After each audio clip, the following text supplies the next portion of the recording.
They say weddings bring families together. Mine tore everything apart in less than 60 seconds. I stood in the corner of the grand ballroom wearing a simple navy dress while my sister glowed in her $1,000 gown, surrounded by 200 guests who had flown in from 3 different countries. The champagne flowed. The orchestra played. And then my mother's voice cut through the music like a knife. "Did you really show up looking like that?" Every head in our family section turned. My aunt's mouth fell open. My cousins exchanged glances. And my sister, the bride, smiled. Not the warm smile you'd expect at a wedding. The other kind.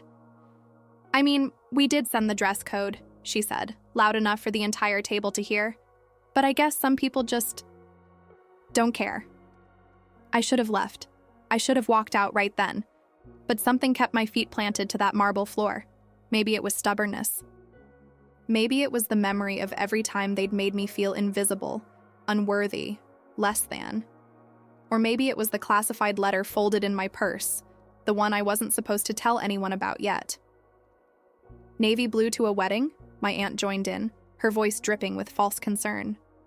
"Sweetie, you look like you're going to a funeral." The laughter started small. Just a few chuckles from cousins who'd always taken my sister's side. But it spread like wildfire. Within seconds, I was surrounded by people pointing at my inappropriate dress, my lack of effort, my disrespect for such an important day. My sister leaned back in her chair, arms crossed, basking in it. "You know what?" she said. "I actually feel bad for you. You've always been jealous, but showing up like this on my day, that's just sad." I opened my mouth to respond, to defend myself, to explain that this wasn't just any dress, that there was a reason I'd chosen it. But before I could say a word, the ballroom doors opened, and everything changed. The first thing I noticed was the silence. The kind of silence that doesn't happen naturally at a wedding with 200 people. The kind that only comes when something, or someone, commands it. 4 men in full military dress uniform walked through those doors. Not just any uniforms. The kind you only see in history books or presidential inaugurations. Medals lined their chests. Ribbons marked decades of service. And leading them was a man I'd only met twice before, both times in secure briefings that required 3 levels of clearance. General Harrison, 3 stars, commander of Joint Special Operations, a man who'd advised 4 presidents and led missions that would never be declassified, and he was walking straight toward me. My mother's face went white. My sister's smile evaporated. The whispers started immediately, confused, frantic, desperate to understand what was happening. The general stopped 3 feet from my table. Every eye in that ballroom was on us. He stood perfectly still, his expression unreadable, and then, slowly, deliberately, he raised his hand in a crisp military salute. "Lieutenant," he said, his voice carrying across the silent room, "it's an honor." Behind him, the 3 other officers snapped to attention and saluted as well. My aunt gasped. My cousin dropped her champagne glass. And my sister? She looked like she'd been slapped. Because they didn't know. None of them knew. For the past 18 months, while they'd been planning weddings and posting vacation photos and complaining about their office jobs, I'd been somewhere else entirely. Somewhere they'd never see on a map. Doing things I couldn't talk about. Carrying a weight they couldn't imagine. And that inappropriate navy dress they'd mocked? It was the only thing I could wear that didn't reveal the still healing scars on my shoulder and collarbone, the ones I'd earned pulling 3 civilians out of a collapsed building while under enemy fire. The general lowered his salute, but didn't break eye contact. "I apologize for interrupting," he said, addressing the room now. "But when I heard Lieutenant Hayes was here, I had to pay my respects. What she did 3 months ago." He paused, choosing his words carefully. "Let's just say there are families having Christmas this year because of her courage." My sister's face had gone from white to crimson. She tried to speak, twice, but no words came out. My mother looked like she'd forgotten how to breathe. And me? I just stood there, frozen, while the weight of 18 months of silence finally broke open in front of everyone who'd ever made me feel small. The general nodded once more, then turned to leave. But before he reached the door, he stopped and looked back. "Oh, and Lieutenant, we need you in Washington on Monday. The Secretary of Defense wants to meet you personally." The doors closed behind him. The silence held for 3 more seconds. And then, chaos. What they didn't know, what I couldn't tell them, was that this was only the beginning. Because that meeting in Washington, it wasn't just a formality. It was the start of something that would change everything. Something that would force my family to finally see me as I really was. And something that would make my sister's perfect wedding look like a footnote in a much bigger story. But I'm getting ahead of myself. Let me take you back to where this really started. Not to the wedding, not to the mission they'd never know about, but to 3 years earlier, when I was just another girl they ignored, and my sister made a choice that set all of this in motion. A choice she thought I'd never find out about. A choice that would cost her everything. 3 years earlier, I wasn't Lieutenant Hayes. I was just Emma, the forgettable one, the daughter who didn't sparkle. My sister Claire had always been the sun in our family's solar system, valedictorian, cheerleading captain, the girl who got a standing ovation at her high school graduation while I got a handshake. By the time we hit our 20s, the pattern was set in stone. She worked at our father's real estate firm, making 6 figures. I worked at a community center teaching self-defense to kids for $32,000 a year. She drove a BMW. I drove a 12-year-old Honda with a dent in the passenger door. She had a walk-in closet full of designer clothes. I had 3 pairs of jeans and a rotating collection of thrift store finds. And nobody, not once, asked if that bothered me. They just assumed I'd accepted my role. The supporting character in Claire's starring role. But there was one thing they didn't know. Every Tuesday and Thursday night, while Claire posted Instagram photos from wine bars and rooftop restaurants, I was in a warehouse on the south side of town, not teaching kids. Training with a former Marine Corps instructor named Marcus Chen, who'd seen something in me that no one else had. "You've got instinct," he'd told me after watching me disarm a simulated attacker in 4 seconds flat. Raw talent, the kind the military would kill for. I'd laughed it off. I was 25, too old to enlist, too directionless to commit to anything serious. But Marcus didn't give up. "There are programs," he said, "special recruitment paths for people with your skill set. You wouldn't go through basic like everyone else. You'd go straight into advanced training." He paused. "Elite training." I didn't tell anyone, not my parents, not Claire. Especially not Claire, who would have found a way to make it about herself or worse, convince me I'd fail. For 6 months, I trained in secret.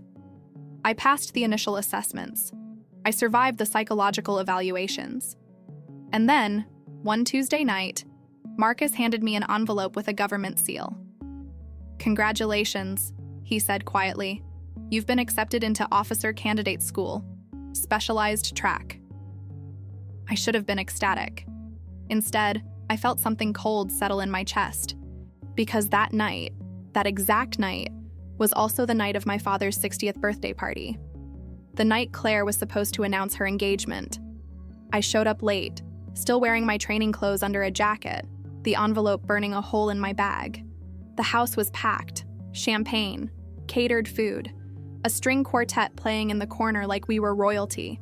And there was Claire, center stage as always, showing off a ring the size of a marble. 3 carats, she announced, loud enough for the entire room to hear. "Custom designed. He proposed in Paris last month." The applause was deafening. My mother actually cried. My father pulled out his checkbook and started talking about venue deposits. I waited. I waited through the toasts and the congratulations and the endless stream of relatives asking Claire about wedding colors and honeymoon destinations. And then, finally, during a brief lull, I tried to speak. "Actually, I have some news too." "Oh, honey, not now." My mother cut me off without even looking at me. "Tonight is Claire's night." Claire smirked. Just for a second. Just long enough for me to see it. I left 20 minutes later. No one noticed. That night, lying in my apartment staring at the acceptance letter, I made a decision. I wasn't going to tell them. I wasn't going to give them the chance to minimize it, dismiss it, or worse, pretend to be proud while secretly wishing I'd just stayed quiet and invisible. I was going to disappear. 2 weeks later, I reported to Officer Candidate School in Virginia. I told my parents I'd gotten a government contract job that required relocation. I told Claire nothing. And for the next 14 months, while they planned her perfect wedding, I was learning how to survive in conditions that would break most people. Tactical combat training, weapons proficiency, intelligence gathering, survival, evasion, resistance, escape. I failed twice. I got injured 4 times. And I graduated second in my class of 47 candidates. But here's what I didn't know. What I wouldn't discover until much later. During those 14 months, while I was earning the right to wear that uniform, Claire was making phone calls. To my apartment landlord, to the community center where I used to work, to anyone who might know where I'd gone or what I was doing. She told people I'd run away, that I'd had a breakdown, that the family was worried sick. She threw me a birthday party, without me, and posted photos on social media with captions like, "Missing you, sis," and "Wish you were here." And when people asked her directly what had happened to me, she'd lower her voice and say, "Mental health issues. We're trying to respect her privacy." I didn't find out about any of this until I came home for a 48-hour leave before my first deployment. I walked into a coffee shop near my old apartment and ran into Sarah, my old coworker from the community center. She looked at me like she'd seen a ghost. "Emma, oh my God, are you okay? Claire said you were in a facility." The words hit me like a physical blow. "A facility?" Sarah's face went red. "She said you'd had a breakdown, that you were getting help somewhere private. She wouldn't say where." I stood there in that coffee shop, still wearing my training fatigues under a jacket, and felt something crack open inside me. Not sadness, not even anger. Something colder. Something that would take me 3 more months to fully understand. My perfect sister hadn't just stolen my moment. She'd tried to erase me entirely. And when I showed up at her wedding 3 years later wearing that navy dress, it wasn't just to attend. It wasn't just to be polite. It was to make sure she finally saw exactly who I'd become, and exactly what she'd lost when she tried to make me disappear. But first, I had to survive the mission that would earn me that salute. The one that would leave scars on my shoulder and 3 men dead by my hand. The one that would change everything.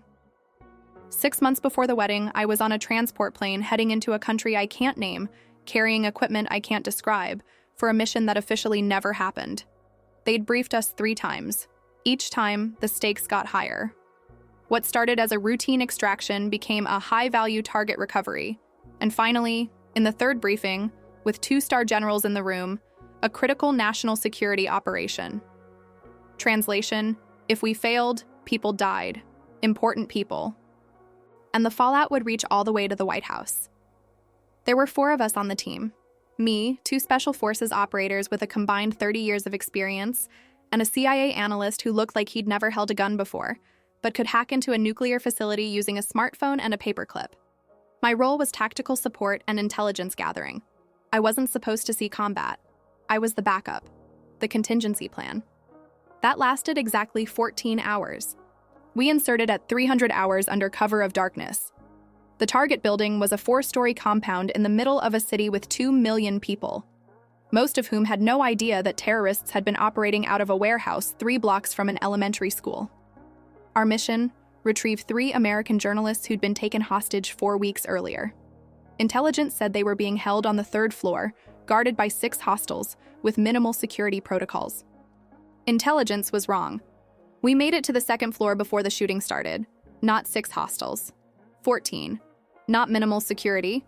Reinforced doors, tripwires, and a security system that would have impressed a Las Vegas casino. The first operator, Rodriguez, a guy who'd survived 3 tours in Afghanistan, took a bullet to the leg within 90 seconds. The second operator, Martinez, dragged him to cover while returning fire. And the CIA analyst froze completely, his hands shaking so hard he couldn't even reach for his weapon. Which left me. "Hayes, we need to abort." Martinez's voice crackled through my earpiece. "We're outnumbered and outgunned. We extract now or we all die here." He was right. Every part of my training said to fall back, regroup, wait for air support. But air support was 20 minutes out. And intelligence, real intelligence, the kind you get from listening to enemy chatter in real time, said the hostages were being moved in 10 minutes. If we left, they'd disappear into a network of safe houses we'd never penetrate. 3 American journalists would vanish, probably forever. and the mission would become a footnote in a classified file that no one would ever read. I made a choice. "I'm going up," I said, checking my weapon. "Cover me for 30 seconds, then pull back to the extraction point." "Hayes, that's suicide." I didn't wait for him to finish. I moved through the corridor using every shadow, every blind spot, every technique Marcus had drilled into me in that warehouse 3 years earlier. The sounds of gunfire echoed below me, Martinez buying me time he couldn't afford to give. The third floor was chaos. 2 hostiles guarding a reinforced door. I took them both down before they could raise their weapons. 2 shots, 2 seconds, muscle memory taking over where conscious thought would have been too slow. The door was locked. Explosives would alert everyone in the building. So I did something they never taught us in training. I used the guard's own biometric scanner, his severed thumb, to unlock it. Inside, 3 people sat bound and blindfolded. 2 men, 1 woman. They looked exactly like their photos, except thinner, paler, more broken. The woman was crying silently. One of the men had dried blood down the side of his face. "U.S. military," I whispered, cutting their restraints. "Stay quiet and follow me exactly." They nodded. They didn't ask questions. They'd been captive long enough to know that questions got you killed. We made it down 1 flight of stairs before the building exploded. Not literally, not yet, but figuratively. Someone had found the guards. Alarms screamed. Footsteps thundered from every direction. And suddenly we were trapped between the 2nd floor and a dozen armed hostiles who had one simple objective: kill everyone and destroy the evidence. The corridor was a kill box. No cover, no alternate exits. Just 50 feet of exposed hallway and a stairwell that led to either extraction or execution. "Run," I told the hostages. "Don't stop, don't look back." They ran, and I stayed behind, returning fire with a precision I didn't know I possessed. I dropped 3 hostiles, then 4, then 5. My shoulder burned. Later, I'd realize I'd been grazed by 2 bullets and didn't even feel it. But it was the 6th hostile that almost killed me. He came from a blind angle I hadn't cleared, moving faster than anyone that size should move. His weapon was raised. My magazine was empty. And for 1 frozen second, I knew I was dead. Then the ceiling collapsed. Not the whole ceiling, just a section directly above the hostile, brought down by an explosion from the floor above. He disappeared under a pile of concrete and rebar. And I ran, reloading as I moved, my ears ringing so loud I couldn't hear my own breathing. I caught up to the hostages at the extraction point. Martinez was already there, Rodriguez barely conscious beside him. The CIA analyst was crying, and in the distance I could hear sirens, local police responding to what they thought was a gas explosion. We made it out, all of us. 3 hostages recovered, 0 American casualties. The mission that was never supposed to see combat became the mission that would define my entire career. But here's what they didn't put in the report. During those 14 hours, while I was risking everything to save 3 strangers, my phone had 11 missed calls, all from the same number, all from Claire. When I finally listened to the voicemails 3 days later, still recovering in a military hospital with my shoulder wrapped in bandages, every single message was the same. "Emma, I need you to call me back. It's about the wedding. Mom said you're coming, but I need to make sure you understand the dress code. Please don't embarrass me. Please." Not, "Are you okay?" Not, "Where are you?" Not, "We're worried about you." Just, "Don't embarrass me." And that's when I realized she hadn't changed. She'd never change. And the navy dress I'd wear to her wedding, it wasn't going to be an accident. It was going to be a message. I came home from that mission with 3 things: a Purple Heart I couldn't tell anyone about, a promotion to first lieutenant that didn't exist on paper, and a mandatory 30-day leave while my shoulder healed. The doctors said I was lucky. The bullets had missed everything vital: arteries, nerves, bone. Just tissue damage, just scarring. Just a reminder that I'd been 3 inches from bleeding out on a concrete floor in a country whose name I still couldn't say out loud. My commanding officer said something different. "You're not lucky, Hayes. You're good. There's a difference." He slid a folder across his desk. When you're cleared for duty, we want you for something bigger, much bigger. I didn't open the folder, not then. Because my phone was ringing again, and this time, it wasn't Claire. It was my mother. Emma, thank God, Claire said you finally responded to her messages. Listen, the wedding is in 6 weeks and we need to finalize the guest count. You're still coming, right? 6 weeks. I'd been in a military hospital for 3 days, in debriefing for 4 more, and in physical therapy for 2 weeks after that. And the first thing my mother wanted to know was whether I'd RSVP'd to my sister's wedding. I'll be there, I said. Wonderful. Now, about your +1. I'm coming alone. A pause. Then, Emma, everyone's bringing dates. You don't want to be the only one sitting by herself. I looked down at my shoulder, still bandaged under my shirt, at the prescription painkillers on my nightstand, at the folder my commanding officer had given me, marked with a classification level most people didn't know existed. I'll manage, I said, and hung up. The next 4 weeks were strange. I was technically on leave, but my body was still in combat mode. I'd wake up at 500 hours reaching for a weapon that wasn't there. I'd hear a car backfire and drop to the ground before my brain could process that I was in Virginia, not a war zone. My therapist, mandatory after every combat mission, said it was normal. PTSD, hypervigilance, the brain's way of protecting itself after trauma. But she also said something else. You're avoiding something. Every time I ask about your family, you change the subject. Every time I mention the wedding, you shut down. What are you afraid of? I almost told her. Almost explained that my sister had spent 3 years erasing me. That my family had never once asked what I was really doing. That going back felt like walking into enemy territory without weapons or backup. Instead, I said, I'm not afraid of anything. She didn't believe me. I didn't believe me either. 2 weeks before the wedding, a package arrived at my apartment. No return address. Inside was a dress, pale pink, sleeveless, covered in lace and sequins. The kind of dress Claire would pick out. The kind designed to make someone blend into the background of her perfect day. There was a note. Emma, Mom and I thought you'd need help with the dress code. This should work perfectly. Can't wait to see you. Claire. I stared at that dress for 20 minutes. At the pastel color that would wash out my skin tone. At the sleeveless design that would expose every scar on my shoulder and collarbone. At the size tag, 2 sizes too small, like she'd forgotten what I actually looked like. Or like she'd done it on purpose. That night, I went shopping. Not at the mall where Claire bought her designer clothes. At a military surplus store run by a veteran who'd lost his leg in Iraq and didn't ask questions when I told him what I needed. Something professional, something that covers scarring, something navy blue. He understood immediately. Pulled a dress from the back. Simple, elegant, modest. The kind you'd wear to a military funeral or a formal briefing. The kind that said, I've seen things you couldn't imagine and I'm still standing. This'll work, he said, but you know they're gonna have opinions. I'm counting on it, I replied. The week before the wedding, I got another call. Not from Claire or my mother. From General Harrison himself, the man who'd personally overseen my mission debrief and signed off on my commendation. Lieutenant Hayes, I heard you're attending a family event next weekend.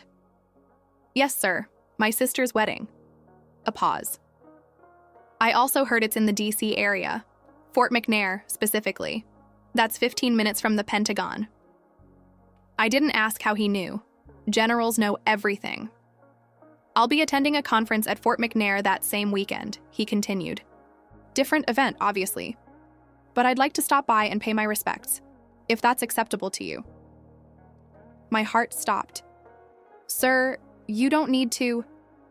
Lieutenant, what you did on that mission saved 3 American lives and prevented an international incident that would have destabilized an entire region. The least I can do is shake your hand in public. He hung up before I could argue. I should have told him no. Should have explained that my family didn't know, couldn't know, wouldn't understand. But a part of me, the part that had spent 3 years being erased, dismissed, and diminished, wanted exactly what he was offering. Validation, recognition, proof. The night before the wedding, I stood in my apartment wearing that navy dress, looking at myself in the mirror. The fabric covered my scars perfectly. The color made me look professional, capable, strong. Everything Claire's pink dress wasn't. My phone buzzed. A text from Claire. "Got the dress I sent you? Can't wait to see you tomorrow. Make sure you're there by 4 p.m. for photos. Don't be late." I typed out a response, deleted it, typed another, deleted that too. Finally, I sent 3 words. "I'll be there."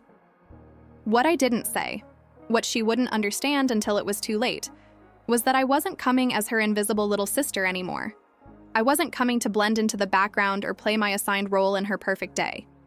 I was coming as Lieutenant Emma Hayes, combat veteran, mission survivor, the woman who'd earned a salute from a 3-star general, and she was going to see every single second of it. The grand ballroom at Fort McNair was exactly what I expected. Crystal chandeliers, marble floors, 200 guests dressed like they were attending a royal wedding instead of my sister's 3rd attempt at being the center of attention. I arrived at 3:47 p.m., 13 minutes early. A habit from military training. Never late, never exactly on time, always positioned to assess the situation before engagement. Claire spotted me immediately. She was surrounded by bridesmaids in matching lavender dresses, each one holding a champagne flute and laughing at something that probably wasn't funny. When she saw me, saw the navy dress, not the pink one she'd sent, her smile faltered for exactly 2 seconds. Then it snapped back into place. "Emma, you made it!" She crossed the room in 4-inch heels, arms outstretched for a hug that felt like a performance. "I'm so glad you're here, but..." She lowered her voice, glancing at my dress. "Did you not get the one I sent?" "I got it," I said simply. Her eyes narrowed, just slightly. Just enough for me to see the calculation happening behind them. She wanted to say something, wanted to ask why I'd ignored her gift, why I'd chosen something so plain, why I always had to make things difficult. But we were surrounded by guests, by witnesses. So instead, she smiled wider. "Well, you look comfortable. That's what matters, right?" The first cut, subtle, designed to make me feel small without making her look cruel. I didn't take the bait. "Congratulations, Claire. I'm happy for you." She searched my face for sarcasm, found none, and seemed almost disappointed. Then my mother appeared, wearing a dress that probably cost more than my monthly salary. "Emma, darling, you're here." She kissed the air beside my cheek. "We saved you a seat at table 12. It's in the back, but the view is still lovely." Table 12, the reject table, where they put distant cousins and +1s nobody knew. I'd spent 3 years earning the right to lead combat operations, and my family had seated me with strangers in the back corner. "That's fine," I said. "I won't be staying long anyway." My mother's face tightened. "Emma, please don't make a scene. This is your sister's day." I'd heard that phrase my entire life. Your sister's day, your sister's moment, your sister's spotlight. Every achievement I'd ever had was dismissed because it might overshadow Claire. Every accomplishment was minimized because acknowledging me meant less attention for her. But I didn't say any of that. I just nodded and walked to table 12, feeling their eyes on my back, hearing the whispers start before I was even out of earshot. The ceremony was exactly what I expected. Excessive, over-rehearsed. Claire crying on cue while the photographer captured every angle. The groom, Marcus, a corporate lawyer I'd met exactly twice, looked genuinely happy, which made me feel something unexpected. Not jealousy, pity. Because he had no idea what he was marrying into. No idea that the woman crying tears of joy was the same woman who told people I'd had a mental breakdown, who'd sent me a dress designed to humiliate me, who'd spent 3 years erasing me from existence while I was learning how to save lives. The reception started at 6. Cocktail hour, dinner, speeches that went on too long. And then, just as dessert was being served, my aunt made her comment about my funeral dress. The laughter spread like wildfire. Within seconds, I was surrounded by family members who'd never asked where I'd been or what I'd been doing, all of them suddenly comfortable mocking the dress I'd chosen. And Claire sat at the head table with her arms crossed, smiling like she'd won something. That's when the ballroom doors opened. I'd known General Harrison was coming. He'd told me himself. But seeing him actually walk through those doors, seeing 4 uniformed officers enter a civilian wedding with the kind of presence that commands immediate silence, was different. The room went quiet so fast it felt violent. I watched my mother's face go white, watched my father's champagne glass stop halfway to his mouth, watched Claire's smile evaporate like it had never existed. And then the general was standing in front of me 3 feet away, his uniform immaculate, his medals catching the light from the chandelier overhead. I started to stand, automatic respect, military protocol, but he gestured for me to stay seated. Then he saluted. "Lieutenant Hayes, it's an honor." Behind him, 3 other officers snapped to attention and saluted in perfect synchronization. The kind of salute reserved for ceremony, for recognition, for respect that couldn't be faked or performed. My aunt gasped so loud it echoed. Someone dropped a plate. And at the head table, Claire looked like she'd been physically struck. "I apologize for interrupting," General Harrison said, addressing the room but never taking his eyes off me. But when I heard Lieutenant Hayes was attending an event at Fort McNair, I had to pay my respects. He lowered his salute but didn't step back. "What this woman did 3 months ago is still classified. I can't give you details. But I can tell you this." He paused, choosing his words with the precision of someone who'd briefed presidents. "There are 3 families in America right now having dinner together, celebrating holidays, watching their loved ones grow up. And the only reason they can do that is because Lieutenant Hayes walked into a situation that would have broken most trained soldiers and brought those people home alive." The silence was absolute. No one moved, no one breathed. My mother's mouth had fallen open. My father looked confused, like he'd stumbled into the wrong wedding. And Claire's face had gone from white to red to something I'd never seen before. Not anger, not embarrassment, fear. Because for the first time in her life, she wasn't the most important person in the room. For the first time, someone had walked into her perfect moment and made it about someone else. Made it about me. And she had no idea how to handle it. General Harrison nodded once more, professional and precise. "We need you in Washington on Monday, Lieutenant. The Secretary of Defense wants to meet you personally. We'll send details to your secure line." He turned to leave, and that's when my cousin Jessica, Claire's maid of honor, the one who'd laughed the loudest about my dress, found her voice. "Wait, Lieutenant? Emma's You're in the military?" The general paused at the door, looked back at me, and raised one eyebrow. A silent question. Do they really not know? I shook my head slightly. No, they didn't. He smiled, just a hint of one. "Yes, ma'am. First Lieutenant Emma Hayes, one of our finest." Then he was gone. The doors closed, and the silence held for 3 more seconds before the chaos erupted.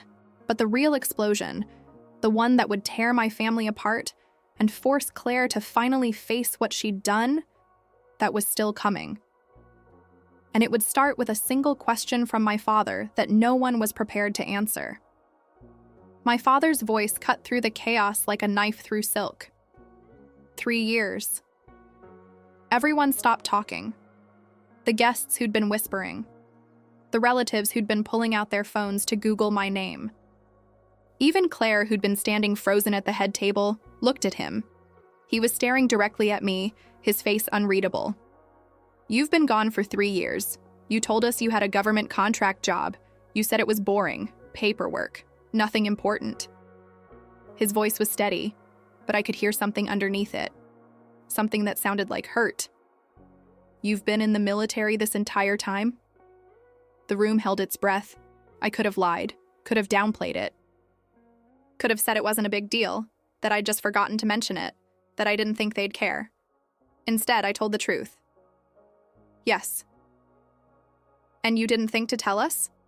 Your own family?" I met his eyes. "I didn't think you'd notice." The words landed like a grenade.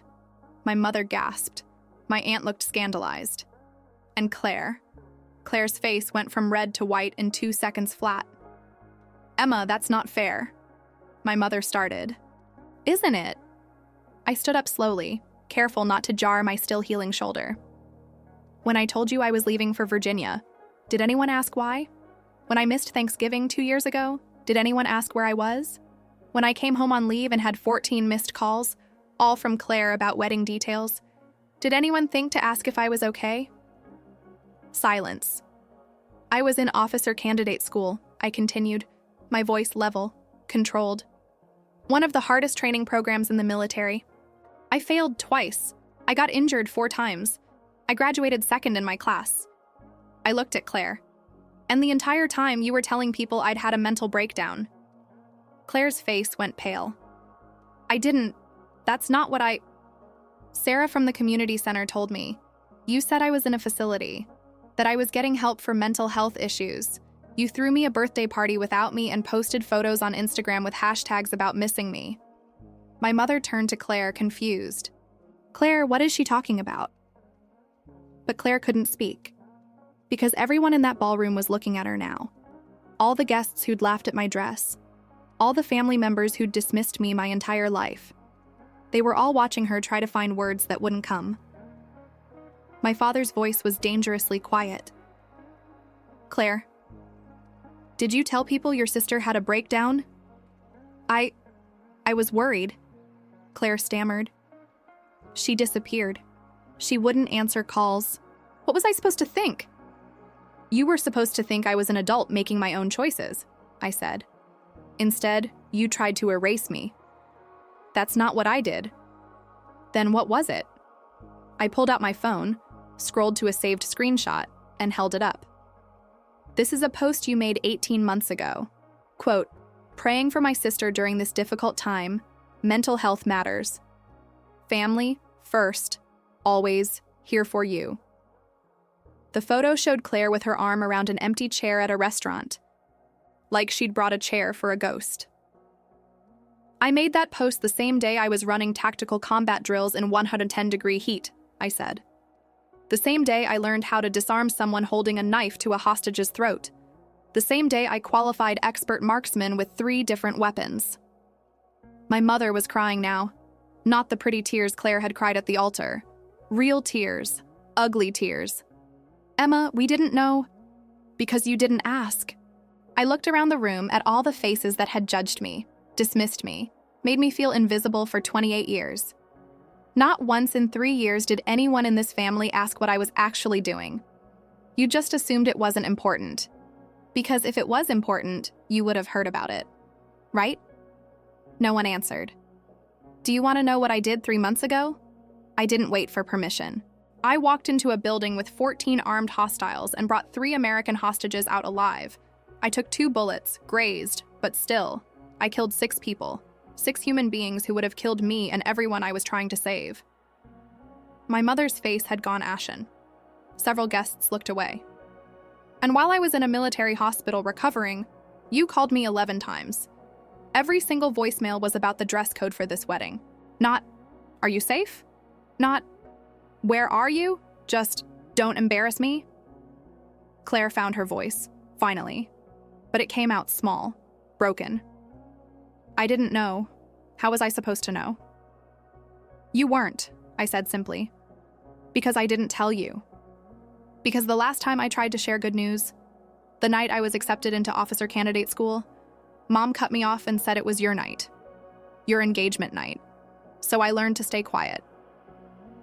I picked up my purse from table 12, the reject table. The table they'd put me at because even after 3 years away, I was still just the forgettable daughter. I came here today because I wanted to see if anything had changed, I said. If maybe, after all this time, someone would look at me and see me. Actually see me. I looked at Claire, at her perfect dress and her perfect makeup running now, black streaks down her cheeks. But you couldn't even do that. You saw my dress and immediately started mocking it. You put me at a table in the back corner like I was a stranger. You made this day exactly what every day of my life has been with this family. A reminder that I don't matter. That's not true, my mother whispered. You matter. Then why am I always invisible? The question came out harder than I intended. Why is it that a 3-star general I've met twice knows more about my life than my own mother? Why did strangers salute me before my own family acknowledged I existed? No one had an answer. I walked toward the door, past the guests who'd laughed, past the relatives who'd judged, past my father, who looked like he'd aged 10 years in 10 minutes. At the door, I stopped and looked back one last time. Claire was crying now. Real tears, not performance tears. The kind that come when you realize you've broken something that can't be fixed. I wore navy blue today because it's what you wear to a military funeral, I said quietly. I was mourning something, not you, not your wedding. I paused.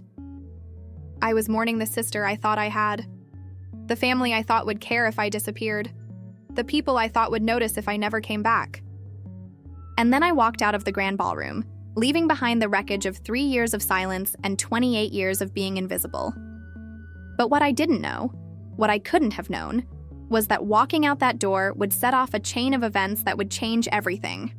Starting with a phone call I'd receive in exactly 48 hours that would force me to make an impossible choice. I didn't go home after the wedding. I drove to a hotel near Quantico and sat in the parking lot for 2 hours, staring at my phone as messages poured in. 17 texts from my mother, 12 from Claire, 3 from my father, the most he'd ever sent me in a single day. Voicemails I couldn't bring myself to listen to. Emails with subject lines like, "Please call us back," and "We need to talk." I turned my phone off and checked into the hotel under a military rate. The clerk didn't ask questions when she saw my ID. Just handed me a key card and said, "Thank you for your service." I wanted to tell her I didn't deserve thanks, that I'd just destroyed my sister's wedding and traumatized my entire family in front of 200 witnesses, that the scars on my shoulder weren't badges of honor. They were reminders that I'd chosen violence over invisibility and didn't know how to go back. Instead, I said, "You're welcome," and took the elevator to the 3rd floor. I slept for 14 hours straight. No dreams, no nightmares. Just the kind of exhaustion that comes when you finally stop running from something you've been carrying for years. When I woke up Monday morning, my phone had 63 notifications. I ignored all of them except one, a message from a number I recognized immediately. Secure line, Pentagon routing code. The message was 4 words. Call me. Harrison. I called from the hotel landline using a secure protocol. He answered on the first ring. Lieutenant Hayes. I heard you made quite an exit Saturday night. Sir, I apologize if my personal matters reflected poorly. Stop. His voice was firm but not unkind. You have nothing to apologize for. I've read your file, Hayes, all of it, including the psychological evaluations that noted familial estrangement and lack of support system. I knew what walking into that wedding would mean. I sat down on the edge of the hotel bed, suddenly dizzy. You knew? I've been doing this for 32 years. I know what happens when exceptional people come from families that can't see them. He paused. That's actually why I'm calling. My stomach dropped. The Secretary of Defense meeting I mentioned? It's real. But it's not just a handshake and a photo. We're offering you something, Lieutenant. Something significant. He let that hang in the air for 3 seconds. There's a task force being assembled. Joint operations, multinational coalition, highest classification level. The kind of work that doesn't exist on paper. The kind that requires people who can make impossible decisions under conditions most trained operators can't survive. Another pause. Your mission 3 months ago? That was an audition. You passed. I should have felt honored, excited, proud. Instead, I felt cold. What's the assignment? I can't tell you that until you accept, but I can tell you this. If you say yes, you'll be gone for a minimum of 2 years. No contact with family. No phone calls, no emails, no letters. You'll effectively disappear. The word hung between us like a guillotine blade. Disappear, like I'd already done once. Except this time, it wouldn't be my choice to stay silent. It would be orders, protocol, national security. And if I say no, then you continue with your current assignment. Honorable service, solid career. You'll retire in 20 years with full benefits and a chest full of medals. His voice softened slightly, but you'll always wonder what you could have been. I looked out the hotel window at the highway below. Cars moving in both directions. People going to work, to home, to lives that didn't require them to choose between family and duty. How long do I have to decide? 72 hours. Call this number with your answer. He hung up. I sat there for 20 minutes, staring at nothing, before my personal phone rang. Not a text, an actual call. From Claire. I almost didn't answer. But something, guilt, curiosity, the faint hope that maybe she'd finally understand, made me pick up. Emma. Her voice was wrecked, hoarse from crying. Please don't hang up. I didn't say anything. I'm sorry. The words came out broken. I'm so sorry for everything, for the posts, for the lies, for making you feel invisible, for... She choked on whatever came next. For not being the sister you deserved. I'd imagined this moment 1,000 times. Imagined her apologizing, begging for forgiveness, finally seeing what she'd done. In every version, I'd felt vindicated, victorious, free. But sitting in that hotel room with her broken voice in my ear, I just felt tired. Why did you do it? I asked quietly. Why did you tell people I had a breakdown? She was silent for so long I thought she'd hung up. Then, because I was scared. Of what? Of you. Her voice cracked. Of what you might become if you actually left. If you actually did something important. Something that mattered more than... She trailed off. More than you, I finished.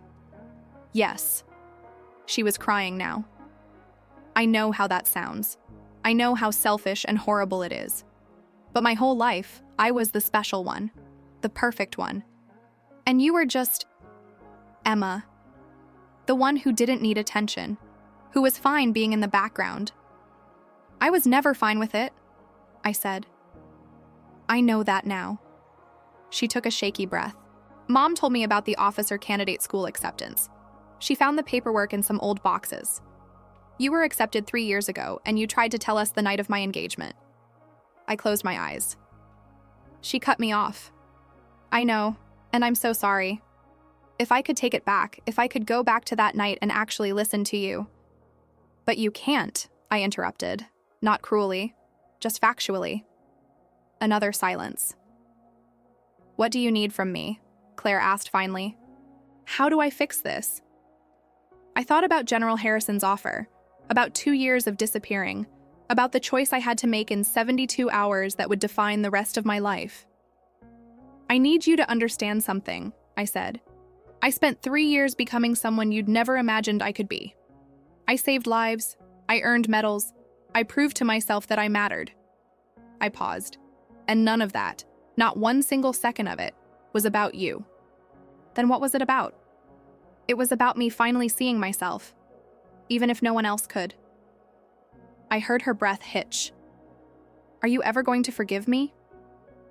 I looked at the secure phone number General Harrison had given me. At the choice that would take me further away from this family than I'd ever been, or bring me close enough to try again. I don't know, I said honestly, but I need to figure out who I am without you first, without all of you. How long will that take? I thought about 2 years of classified missions, 2 years of silence, 2 years of becoming someone even I didn't recognize yet. I'll let you know, I said. And then I hung up and stared at both phones, personal and secure, trying to decide which one to pick up first. The one that would keep me connected to a family that had finally started to see me, or the one that would turn me into someone they'd never be able to find. I spent the next 72 hours doing something I hadn't done in 3 years, thinking about what I actually wanted, not what my family expected, not what the military demanded, not what Claire needed or my mother hoped for or my father couldn't understand. Just me. What Emma Hayes wanted from the next chapter of her life. On Tuesday, I drove to the community center where I used to work. The building looked smaller than I remembered. Older. Like I'd outgrown it without realizing. Sarah was there, teaching a self-defense class to a group of teenagers.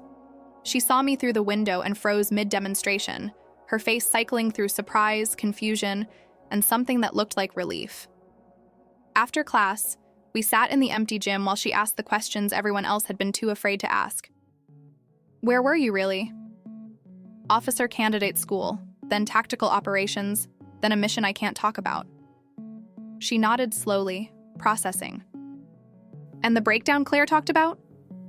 Never happened. She made it up because I disappeared and she needed a narrative she could control. Sarah was quiet for a long moment. Then, you know what's crazy? I believed her. We all did. Because why would she lie about something like that? Because it was easier than admitting she didn't know where I was, I said. Easier than acknowledging that I'd left, and she hadn't noticed until it was too late. Are you going back? Sarah asked. To the military? I looked at my hands, at the calluses from weapons training, at the faint scar on my palm from a training accident 2 years ago, at the evidence of who I'd become. I don't know yet, I admitted. On Wednesday, I met my father for coffee. Not at our usual place, the cafe near his office where we'd had exactly 4 conversations in 28 years, all of them about Claire. Somewhere new, neutral territory. He looked older than he had at the wedding, grayer. Like the past 72 hours had aged him in ways the previous 3 years hadn't. I failed you, he said before I could even sit down. Your mother and I both did. We spent so much time making sure Claire had everything she needed that we forgot to ask if you needed anything at all. I wanted to argue, to tell him it was fine, that I'd turned out okay, that the neglect had made me stronger. But sitting across from him in that coffee shop, I couldn't lie. Yes, I said simply. You did. He flinched like I'd hit him. Can you forgive us? Eventually, maybe. But not yet. I stirred my coffee without drinking it. Right now, I need to figure out who I am when I'm not trying to be invisible, when I'm not fighting to be seen, when I'm just me. How long will that take? I thought about General Harrison's offer, about 2 years of missions that would push me further than I'd ever been pushed, about becoming someone even I couldn't predict. I don't know, I said. But I need to do it alone. He nodded, eyes wet. Will you at least tell us where you're going this time? I met his gaze. No, because you need to learn how to worry. You need to know what it feels like to not know if I'm safe or suffering or celebrating something important. You need to feel what I felt for 3 years. It was cruel. I knew it was cruel. But it was also honest. Fair enough, he said quietly. On Thursday morning, 71 hours after General Harrison's call, I went to see Claire, not at her house, at a park near where we grew up, where we used to play as kids before she became the golden child, and I became the shadow. She was already there, sitting on a bench looking smaller than I'd ever seen her. No makeup, hair in a simple ponytail, wearing jeans and a sweatshirt instead of designer clothes. Thank you for coming, she said as I sat down. We sat in silence for 5 minutes, watching joggers pass, listening to children play on the playground, existing in the same space without performance or agenda. I'm leaving again, I said finally. And I don't know when I'll be back. She didn't look surprised. The general's offer? How did you know? Because you have that look. The one you get when you've made a decision that scares you, but you're going to do it anyway. She smiled sadly. I used to see that look when we were kids, before I learned how to make you doubt yourself. I turned to face her fully. Why are you telling me this now? Because I'm tired of lying. To you, to myself, to everyone. She took a shaky breath. I spent my whole life being the perfect daughter, and all it got me was a wedding where my sister walked out and I realized I'd married someone who doesn't actually know me, who loves the performance, not the person. Are you leaving him? I asked. I don't know. Maybe. Probably. She laughed, but it sounded hollow. Turns out being perfect is exhausting, and I'm not even good at it. We sat in silence again. But this time, it felt different. Less hostile. More sad. I'm not asking you to forgive me, Claire said. I don't deserve that yet. Maybe I never will. But I want you to know, she stopped, swallowed hard. I want you to know that I'm proud of you, of what you've become. And I'm sorry I never said it before. Something inside me cracked. Not broke, just softened. Thank you, I said. That evening, I stood in my apartment with both phones in my hands, personal and secure, family and duty, past and future. I thought about Claire's apology, my father's admission, my mother's calls that I still hadn't returned, the family that had finally started to see me, 3 years too late, but still. And then I thought about the mission, the choice to become someone extraordinary, the chance to prove that I wasn't just surviving invisibility, I was transcending it. I picked up the secure phone and dialed General Harrison's number. He answered immediately. Lieutenant Hayes, I was hoping you'd call. I have one condition, sir. Name it. When I come back, if I come back, I want to do it on my terms. No surprise visits, no dramatic entrances. Just me, walking through the door when I'm ready. He was quiet for 3 seconds. Then, agreed. Then I accept. Outstanding. Report to Andrews Air Force Base at 600 tomorrow. Bring nothing but what you can carry. Everything else will be provided. He hung up. I stood there for a long moment, holding both phones, feeling the weight of what I'd just chosen. Not family, not duty, but myself. The version of me that refused to be invisible ever again. I typed out one message and sent it to my entire family in a group text. I'm leaving for a while. I don't know when I'll be back. But when I do come back, it will be as someone you've never met before. Someone I'm still becoming. I hope you'll be ready to meet her. Emma. Then I turned off my personal phone, packed a single bag, and walked out of my apartment without looking back. Because the woman who'd stood in that ballroom wearing a navy dress and accepting a general's salute? She was just the beginning. The woman I was about to become, the one who'd spend 2 years in places that didn't exist, doing things that would never be recorded, saving lives that would never know her name, she was the one I'd been waiting to meet my entire life, and she didn't need anyone's permission to exist. 2 years later, I walked into a cafe in Washington, D.C., wearing civilian clothes and a confidence I'd earned in 23 countries across 4 continents. My family was already there, all of them. Waiting nervously at a corner table like they were meeting a stranger. They were. Claire stood first, her eyes scanning my face like she was searching for someone she used to know. My mother's hand went to her mouth. My father just stared. "Hi," I said simply. And for the first time in my entire life, they looked at me and actually saw me. Not the invisible daughter, not the shadow, not the girl in the navy dress who'd walked out of a wedding, but Lieutenant Commander Emma Hayes. The woman who'd chosen herself. The woman who'd earned the right to be seen. The woman who'd finally come home. If Emma's story resonated with you, if you've ever felt invisible in your own family, overlooked despite your accomplishments, or forced to choose between who you are and who they want you to be, you're not alone. This channel exists for people like Emma, people like you, the ones who turned pain into power, who walked away from toxicity and built something extraordinary, who refused to stay small just to make others comfortable. Every week, we share true stories of people who were underestimated, dismissed, or erased, and who came back stronger than anyone expected. Stories of revenge, redemption, and the quiet power of choosing yourself when no one else will. If you want more stories like this, hit that subscribe button right now. Because the next story might be about the parent who said you'd never succeed, the sibling who stole your spotlight, or the partner who underestimated you, and what happened when they finally realized their mistake. And if you made it this far, drop a comment and tell me. Have you ever had a moment where someone from your past finally saw who you'd become? What happened? I read every single comment, and your story might be featured in a future video. Before you go, I want to leave you with something Emma told me when I interviewed her for this story. She said, "The opposite of invisibility isn't being seen by others. It's seeing yourself clearly enough that their blindness doesn't matter anymore." Think about that. Let it sit with you. Because the people who overlook you today, they're not the ones who get to define your tomorrow. You do. Thanks for watching. I'll see you in the next story. And trust me, you don't want to miss it.